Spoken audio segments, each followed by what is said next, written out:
жерде гимназияның 10 сынып оқушысы Поласов Наурызбек. Біз Қыран елдің Қазақстаным атты челленджді қабыл алдық. Көкірегімнің үміті мен тілегі күй боп тулап, күн боп шығып күледі, күн астында көк төбелер түледі. Менің елім зірелі, айтпағым бір ақыл тегін сыр еді. Шежірең ол өлең болып кіреді, мен де көнер, сен де өмір сүреді. Менің елім зірелі, күн бозарып, таң атқанда шығыстан. Торғайым бар қыраныңмен бір ұшқан, жүрегім бар жүрегіңмен ұғысқан. Менің елім Гүлістан.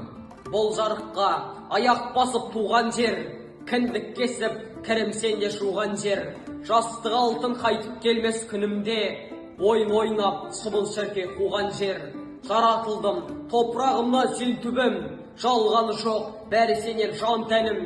Сенен басқа жерде маған қараңғы, жарық болар, шолпан айым сен күнім.